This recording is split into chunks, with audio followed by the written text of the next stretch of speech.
Hey, thanks for watching another Java with John video. Very much appreciated, of course. Hope you're having a fabulous day, evening, night, whatever time of day you're watching this for you. So it's coffee time, as it's a little different today. Mixed in a little bit of vanilla flavored protein powder with my coffee. Healthy. So hang on. Yep, vanilla coffee. Allegedly the protein is healthy, but keep in mind I'm not a doctor. I only play one on dates. So I do a lot of volunteering in the community. I'm sure you know you yourself, or you might know some people who do that. So the unfortunate part, it's been in decline since 2008. Back in 2000, about 35% of Americans were part of a volunteer organization of some type. Now it's closer to 22%. So, struggling economy, working more hours or working multiple jobs to survive, family obligations, change of lifestyle, whatever it may be. One of the places where I volunteer, community organizations, community service organizations.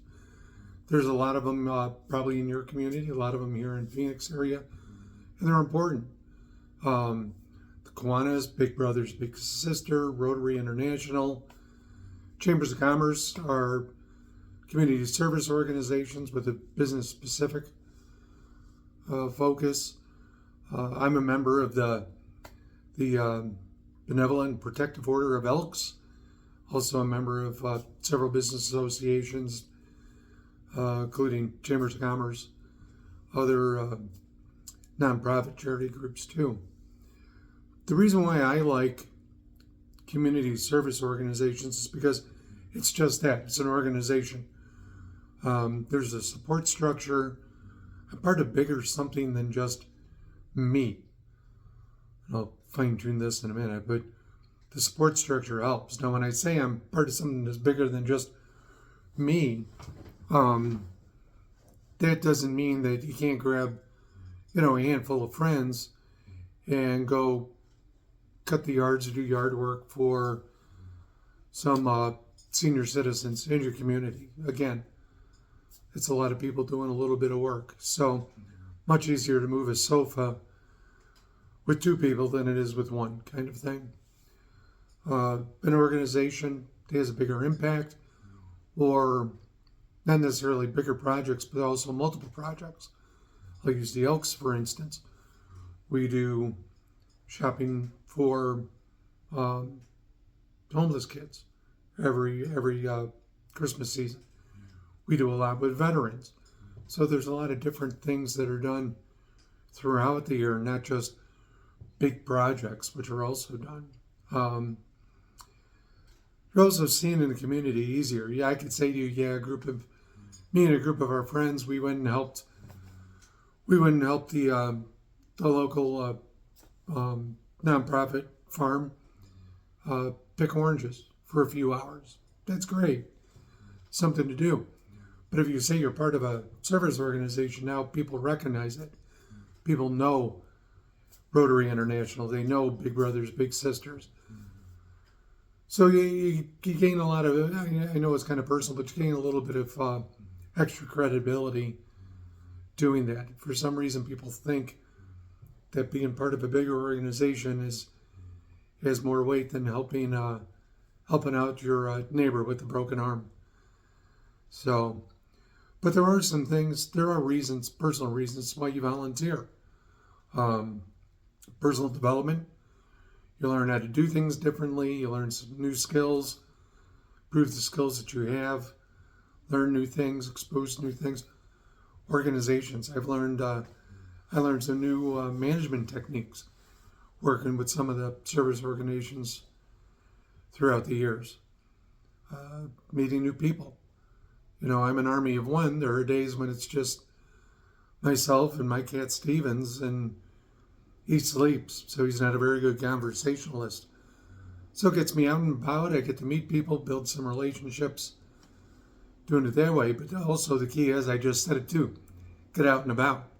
different environment, take me out of my normal routine, get out of the same old kind of thing, because that in itself brings energy to your body, something new experience. If you're 18 to 30 years old, let's say, when you're part of a volunteer group, it adds to your unique selling position, your USP. Makes you different, and that's important for you at that stage of life. Now, if you're under the age of 30, I mean, that was just one of them I mentioned. You're making yourself more unique than others. It's a career boost, something that you could add to your resume, although that should not be your primary focus. It's contributing back. You learn how the behind the scenes work.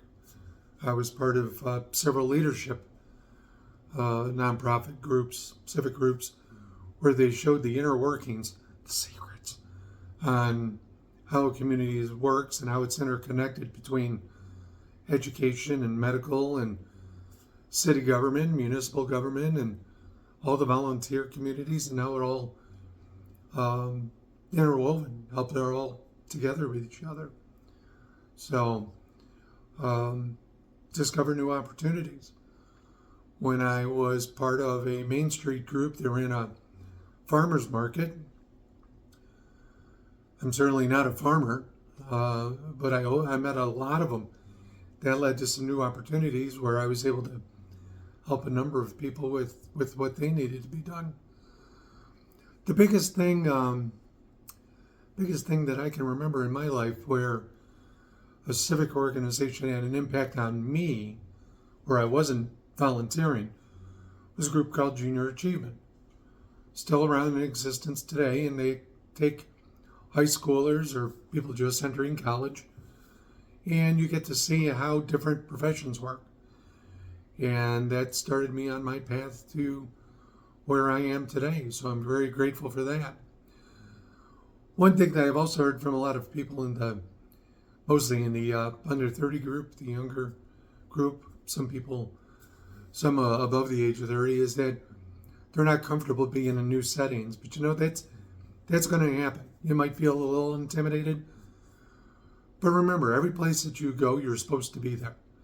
So if you walk in thinking, I own the place, I belong here, you're going to have a much better attitude about things, because you are there for a reason. So just do it, as the phrase goes. And if you ever feel really intimidated, take a notepad, put it on a clipboard with a pen, walk around. Prop gives Thor had his hammer, Wonder Woman had her lasso, so this will be your superhuman tool to go where you think you may not necessarily belong. Probably look a little awkward if you're at a networking event carrying a clipboard, but you get the idea. If you're over the age of 30, like me, it's the experience. Your experience is actually bringing more impact to what's trying to be achieved. It's a chance for you to be a mentor for somebody else, whether it's somebody your age, somebody younger, maybe even somebody older. You also have the opportunity to pick and choose. I mean, you can pick and choose what you want to do at any age, but now you can think about because you're more established, you can think about what's important to you. Find a civic group that aligns with more of what you want to achieve, what your values are, how you want to contribute. Whereas if you're under the age of 30, any experience is good. So, and then, and I go back to building the relationships, meeting new people. You're building connections on a different level, because it's now more, in some cases, it's more peer-to-peer, rather than you being somebody who's new or younger versus somebody who's more experienced with what they're doing. You could still be 100 years old and new to something. It's not to say that you can't, because you can always find a mentor.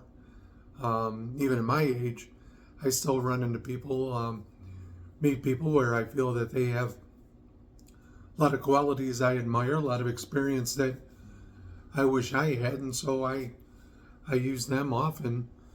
Ask them for advice to be my mentor. So it's a good thing. Now with a community service organization or any type of volunteering position you do, be aware that there's going to be a time commitment. So be prepared for that. There may be a financial commitment. Rotary International, the Elks, the Kiwanis, other groups, they all have annual membership dues. And honestly, I think it's worthwhile because the benefits and value outweigh what the dues may be. But that's something you'll have to figure out for yourself. A few tips and suggestions from what I've learned over the time. If you're going to volunteer, again, whether it's a community service group or some other organization, business association, whatever, do what you say you're going to do. If you're going to do this, if you're going to work on this project for them, you say you're going to go raise funds, sell raffle tickets, help out an event, be sure you're going to be able to do it because they're relying on you, even if it's a volunteer position. Which leads to the second point, do not overcommit. It tends to happen that the people who do the most are always the one who gets asked the most to help out. So you know how much time you have available to be able to do every month, every week for your community service. So make sure you stay within your boundaries as best possible. Be active. Show up. Even if it's just for a meeting, even if you're not involved with something, just show up. Good example for me, I helped out behind the scenes on a fundraiser for a rodeo. I had absolutely nothing to do with the event itself when it happened. Everything I had done was behind the scenes with marketing, communications, things like that. But I showed up on the day of the event to give support. Same with the Elks. I'm not necessarily on any committees as an Elk, but I'll show up to the lodge and socialize with some of the other members because that's what it's there for. You're there to make connections as well as to be able to help out. So it's there's value in being a member of a community service organization. My last suggestion to you is just figure out which one is best for you. Which one's aligned with what you want to achieve, which one's aligned with the values and how you want to help the community. Because that's what it's basically coming down to. It's what can you do to contribute to make a better community. So appreciate you watching. I'm gonna finish my semi-healthy cup of coffee right now. So thank you very much again for watching. Hope you've enjoyed some of the other Java with John videos, got some information out of it. So hope you have a great day, great week, great year.